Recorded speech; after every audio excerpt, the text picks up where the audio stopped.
there are two kinds of people who are called out in the Bible. Some people were called out because of their obedience to God. For example, Moses. But other people were called out for their disobedience.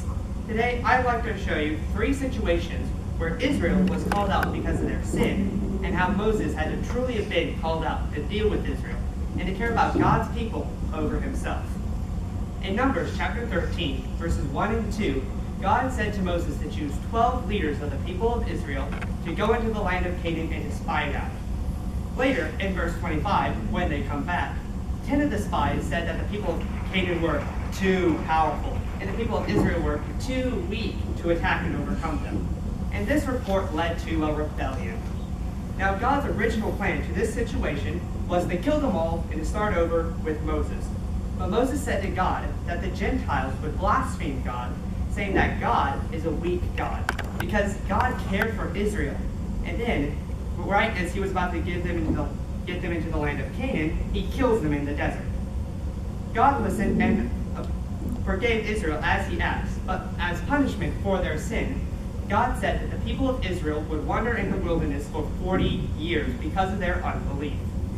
Out of this unbelieving generation, only Caleb, son of Jephunneh, and Joshua, the son of Nun, would live in the land that they saw. Now, to prove God's point, the 10 bad spies who gave a bad report of the land died by plague before the Lord. In Numbers 16, Korah, with 2 others, rose up with 250 well-known men, and said that Moses and Aaron had gone too far, that they had exalted themselves above the assembly of the Lord. Moses said that there'd be a test tomorrow.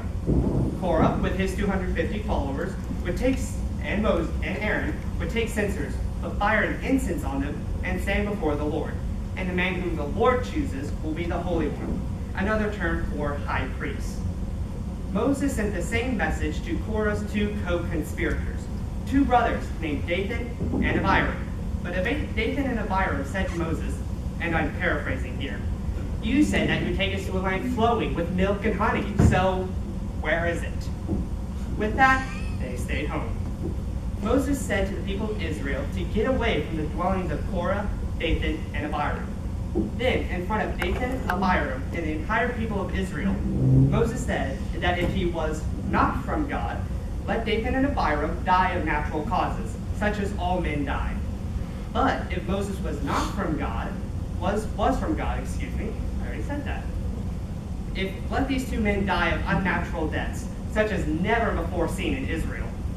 As soon as had Moses finished saying this, the ground under Dathan and Abiram split apart, swallowing them and their households. They went down alive into the grave. Then the earth closed back over them. At the same time, back at the tent of meeting, fire came out from the Lord and consumed the 250 men offering the incense. The next day, this is what boggles my mind on this one. The next day, after God showed that his word should not be questioned, the entire assembly of Israel rose up and grumbled against Moses and Aaron, saying, "You've killed the people of the Lord." What? This does not make sense. Now God, in holy anger, sent a plague among the people. Moses, knowing God's plan for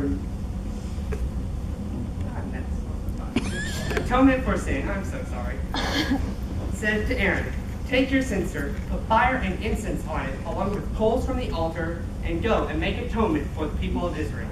For wrath has come out from the Lord. The plague has begun." When Aaron did this, the plague stopped, proving that God's way is the only way. However, those who died in this plague were 14,700, not including those who died in the affair of Korah. As you can see, there are truly 2 kinds of people who are called out in the Bible. People were called out for their obedience to God, like Moses, who loved and revered God's word. However, there are people who were called out for their disobedience. The 10 bad spies, Korah and his rebellion, and the people after Korah's rebellion. Both groups received a reward for their actions. Moses received long life, living to 120, was one of the chief cornerstones to the Jewish law, and got to stand with Christ at his transfiguration in Matthew. And however, those who disobeyed God died in horrible ways. plague, incineration, and being buried alive. Later, these men became a byword, and their stories are told throughout the years to prove that God is a holy God. So which will you choose? The men who rejected God's word and paid a terrible price, or Moses, who showed time and time again that God's way is the only way, not only for our lives here, but in our lives in eternity? As for me, I choose God's word.